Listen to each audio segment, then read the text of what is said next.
For years, we've been promised that smart glasses would change our lives, that one day we'd wake up, put on a pair of frames, and suddenly the world around us would come alive with digital magic. Google tried, Apple tried, countless startups tried, but they all failed to make it feel right. Until now, maybe.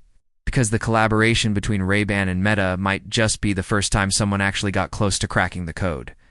These glasses don't look like a gadget. They don't scream tech toy. They look like, well, glasses. Simple, stylish, and instantly recognizable. But the question is, do they finally deliver on the dream we've all been waiting for? Let's find out. I'm Robert, a vision consultant at the Spectacle Factory, and I've spent my life helping people find their perfect pair of glasses. But today this is more than eyewear. This is an experiment. Can technology and fashion finally merge into something that doesn't just look cool, but actually makes sense in the real world? Now, before we get too far, let's rewind a bit. Smart glasses are nothing new.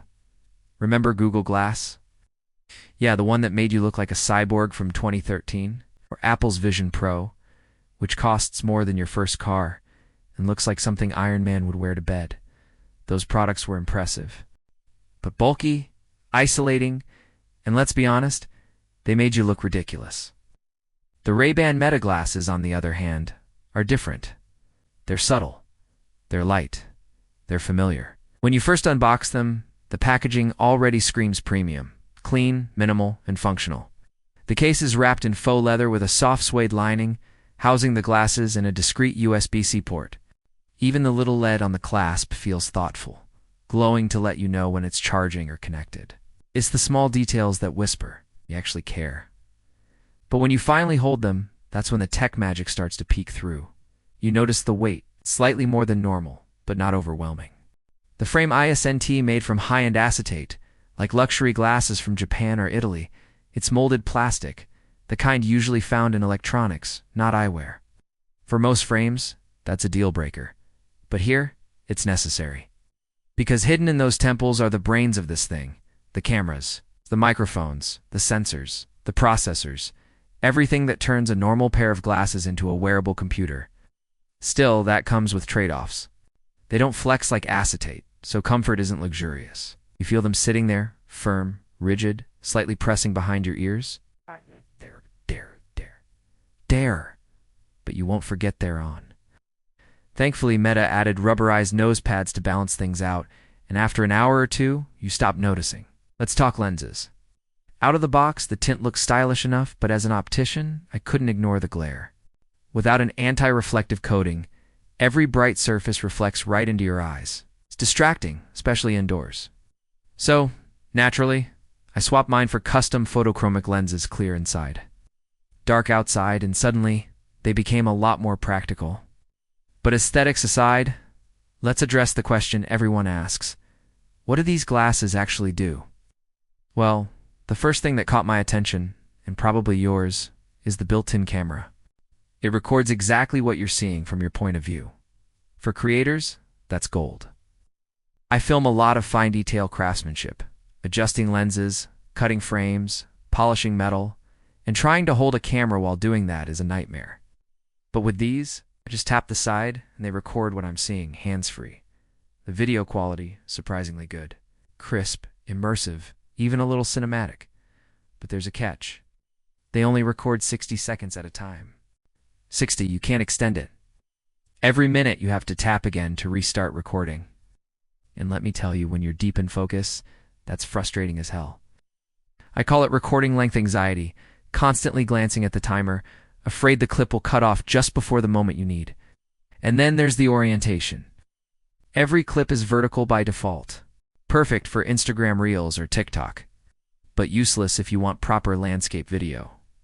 Why not give us the option? It's almost like Meta forgot that not everyone lives on social media. Still, for quick snapshots, it's fun. Tap once, capture a photo, and you even get these charming little sound effects. A soft click that feels futuristic without being obnoxious. It's one of those rare pieces of tech that's actually fun to use. Then there's the audio. Meta hid tiny open-ear speakers inside the temples, and wow, they sound better than you'd expect. The music feels clear, open, almost like it's floating around you. Not noise canceling, but that's not the point. You can hear your surroundings, talk to people, and still enjoy your playlist. For a run or walk, It's ideal. Well, almost. Oh. Because here's the deal breaker. They only work when paired with your phone. And if you're like me, you don't want to carry a heavy phone in your pocket while running. My tiny iPod wouldn't connect, which means no phone, no music.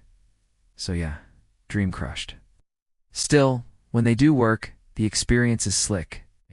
The Bluetooth connection is fast, and the voice prompts that gentle meta tone sounds surprisingly warm. Which brings me to the last big feature. The AI assistant. Me can say, "Hey Meta," and ask questions like, "What's the weather?" Or "What time is it?" It'll answer instantly right through your glasses. Cool, right?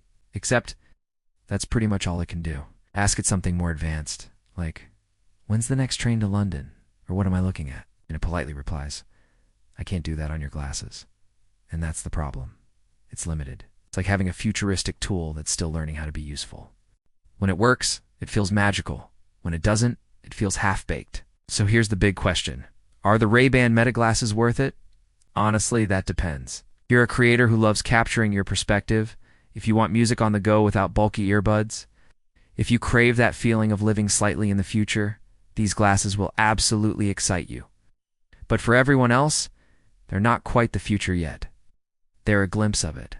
A beautiful, well-designed, exciting prototype of what wearable tech could become. You see, the challenge isn't the technology, it's the use case. People don't want gadgets for the sake of gadgets. They want something that quietly makes their life easier, simpler, or more meaningful. And that S, where Meta S next generation will need to go, turning novelty into necessity. Still, I'll give them credit. This is the closest we've come yet to truly wearable, everyday smart tech. The kind that doesn't need to shout, doesn't make you look like a robot, and still manages to spark curiosity everywhere you go.